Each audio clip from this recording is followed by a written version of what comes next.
جب بھی آتی گھر والوں سے ملتی تو مجھ سے بھی ملنے ضرور آتی۔ مجھے کہتی تھی کرن سب کچھ اچھا ہے، لیکن پھر دبی زبان سے کہتی مگر میرے سسرال کے لوگ کوئی خاص اچھے نہیں ہیں۔ کبھی کبھی شوہر بھی ان جیسا لگتا ہے، جتنا چاہوں ان لوگوں کی خدمت کروں مگر یہ بے حس لوگ ہیں۔ وہ اپنے شوہر کے پہلے بچوں کے ساتھ بھی اچھا سلوک کرتی تھی، مگر یہ عجیب و غریب قسم کے لوگ تھے، راحیلہ سے حسد کرتے تھے۔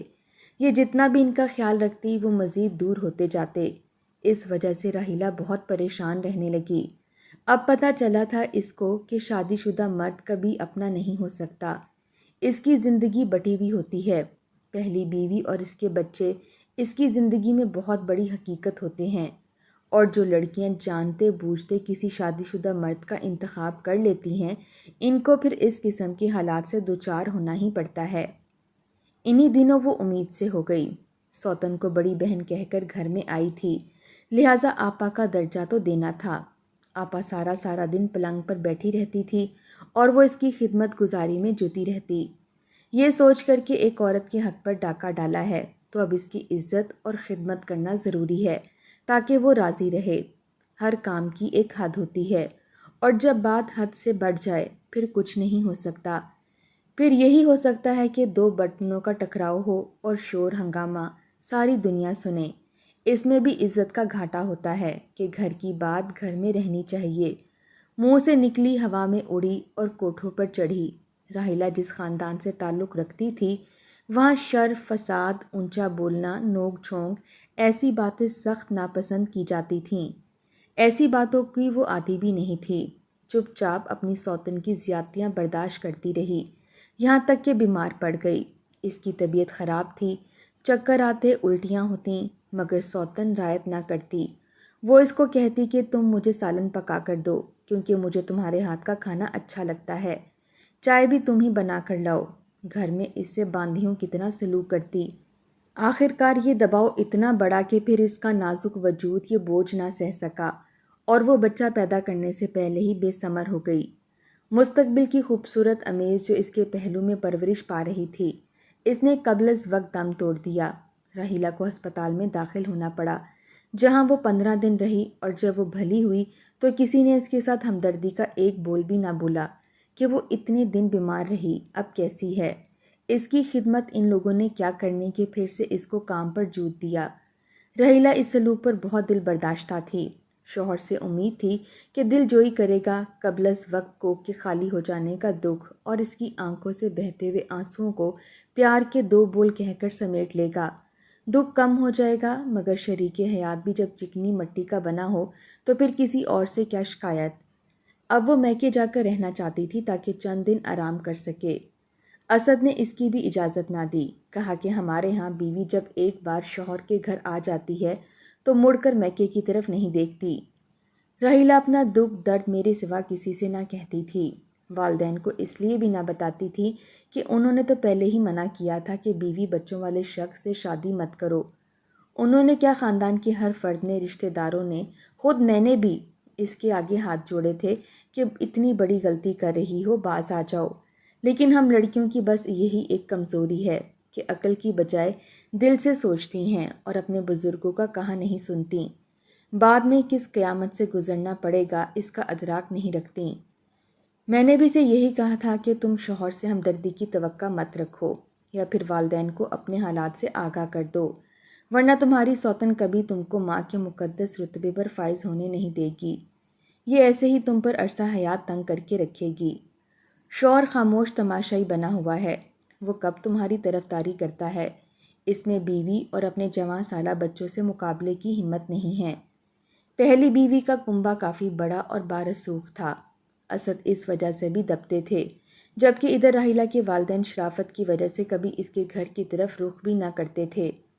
کوئی بات کرنا تو کچھ، وہ بیچارے تو بس عاجزی سے سر جھکائے رکھتے تھے تاکہ ان کی بیٹی کا گھر بسا رہے جو اس نے اپنی مرضی سے چنا تھا۔ جانے گھر بسانا کس کو کہتے ہیں اور یہ کیسے بستا ہے، میری سمجھ میں نہیں آتا کہ اس کے لغوی معنی کیا ہیں اور حقیقی معنی کیا ہیں۔ راحیلہ جس کو گھر کی آبادی کہتی تھی، میری نظر میں تو وہ راحیلہ کی بربادی تھی۔ بہرحال ان ساری باتوں کا تعلق انسان کے دل کی آبادی سے ہوتا ہے۔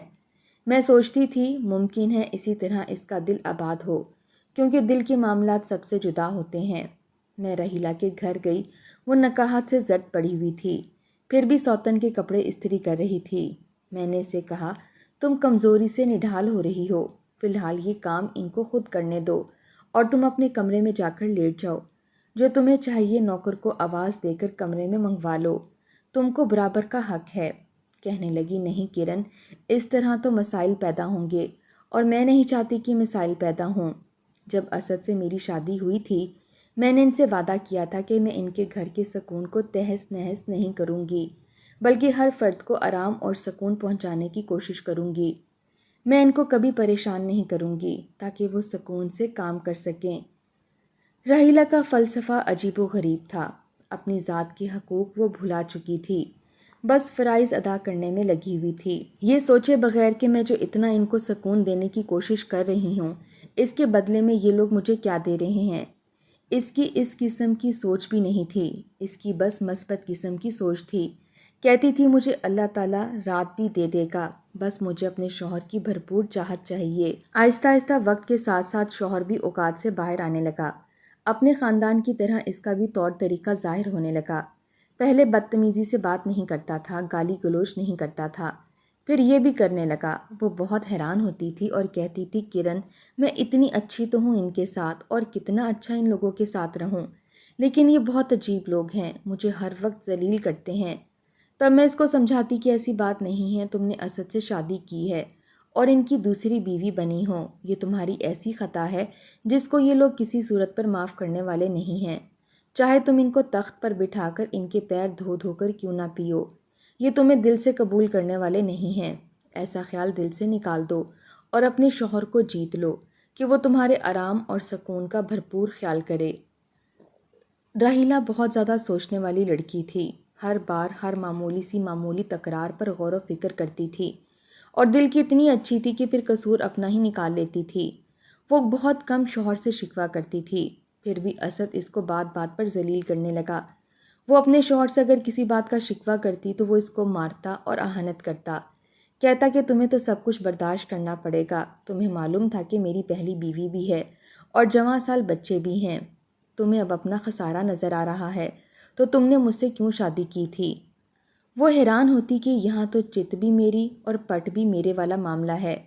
اب وہ سخت پریشان رہنے لگی تھی کہ جس کو اپنا سب کچھ جانا، اس کا حال دیکھو۔ اب وہ میرے پاس آتی تو روتی تھی، کہتی تھی، کرن کیا کروں، مجھ سے بہت بڑی غلطی ہو گئی، میرے ماں باپ، بہن بھائی، گھر والے بھی کوئی مداخلت نہیں کرتے، اور نہ ہی میں چاہتی ہوں کہ وہ میری خاطر یہاں آ کر کوئی بات کریں اور معاملات خراب ہوں۔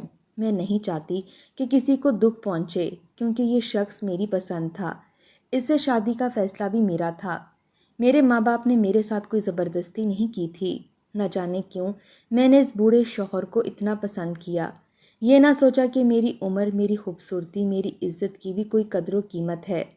مگر بڑے کہتے ہیں نا کہ جب انسان کا مقدر خراب ہو تو وہ ایسی ہی غلطیاں کرتا ہے۔ اب وہ اپنی غلطی کا اعتراف کرتی تھی کہ مجھ سے بہت برا اور غلط فیصلہ ہو گیا۔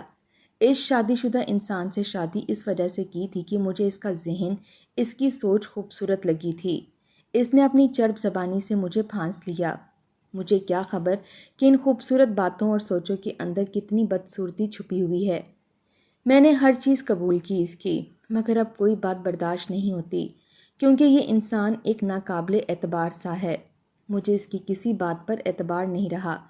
میں نے جو وعدے شادی سے پہلے اس کے ساتھ کیے تھے وہ نبھائے ہیں، مگر اس نے اپنا ایک بھی عہد نہ نبھایا۔ میں اپنی دوست کے لیے بہت پریشان تھی، اتنی قابل لڑکی بالکل کم گو ہو گئی تھی۔ میں کہتی تھی، راحیلہ، ایسے کنبے کو اب چھوڑ دو جو تمہاری صلاحیتوں کو کھا رہی ہے، اسد تمہارے قابل نہیں۔ مگر وہ کہتی، ایسا میں کبھی سوچ بھی نہیں سکتی، مانا کہ اپنی زندگی کے فیصلے سے بہت پریشان ہوں، مگر میں نے سب کچھ اللہ پر چھوڑ دیا ہے، آخر کب تک وہ یہ سب کچھ برداشت کرتی۔ راحیلہ پر جب عرصہ حیات تنگ ہونے لگا تو وہ اپنے شوہر سے دماغی طور پر دور ہوتی گئی، اور وہ یہ سمجھتا تھا کہ یہ مجبور اور بے بس عورت ہے۔ ماں باپ کے خلاف جا کر اس نے میرے ساتھ شادی کا فیصلہ کیا تھا، چنانچہ اسے میرا ساتھ ہر حالت میں نبھانا ہوگا۔ راحیلہ نے بہت کوشش کی تھی کہ یہ شخص، میرا شوہر، ہمیشہ میرا وفادار رہے، چاہت اور خلوص کے ساتھ انصاف کرتے ہوئے میرے ہمراہ زندگی گزارے۔ لیکن آخر کار وہی ہوا جو رحیلہ نے کبھی سوچا بھی نہ تھا۔ ایک روز اس نے مجھے کہا کہ کرن، اب میں اس انسان کے ساتھ نہیں رہ سکتی، مجھے اس سے نفرت ہو گئی ہے، اس نے میری چاہت، میری وفا، میری قربانی کو مٹی کر دیا ہے۔ پھر اس نے ایک بیگ میں چند کپڑے اٹھائے اور اپنی ایک دوست کے گھر چلی گئی جو وکیل تھی۔ اس نے اپنی وکیل دوست کی مدد سے اسد سے خلا کی درخواست کر دی۔ پھر اس کی زندگی میں نیا موڑ آیا۔ اس کی دوست وکیل کا بھائی ایک بہت بڑا بزنس مین تھا، بہت خوبصورت اور وجیہہ انسان تھا۔ دنیا کے کئی بڑے ملکوں میں اس کا کاروبار پھیلا ہوا تھا۔ جب اس کو رحیلہ کے سارے حالات کا علم ہوا تو اس نے شادی کی پیشکش کر دی۔ اب اسد کو ہوش آیا کہ یہ کیا ہو گیا ہے۔ اس نے بھی عدالت سے رجوع کیا، لیکن اب دیر ہو چکی تھی۔ وہ رحیلہ کے ساتھ جو ناانصافیاں کرتا رہا تھا، جب اسے اس کا احساس ہوا تو وہ رحیلہ کے بہن بھائیوں کے قدموں میں جا کر گرا کہ مجھ کو معافی دلوا دو، میں اتنی وفادار، خوبصورت اور کم عمر بیوی کی قدر نہ کر سکا۔ اس نے ہر طرح سے یقین دہانی کرائی کہ آئندہ ایسا کبھی نہیں ہوگا، مگر رحیلہ نے کہا کہ اب وقت گزر گیا ہے۔ عدالت سے خلا رحیلہ کے حق میں ہو گئی اور پھر اس نے اپنے دوست کے بھائی سے شادی کر لی۔ وہ اس کو لے کر باہر چلا گیا، رحیلہ کو اس قدر محبت دی کہ وہ پچھلے سارے غم بھول گئی۔ اللہ نے اسے 2 خوبصورت جڑواں بیٹوں سے نوازا۔ آج وہ اپنی دنیا میں خوش اور مگن ہے، جبکہ اسد وہ اس کی یاد میں سسکیاں بھرتا ہے۔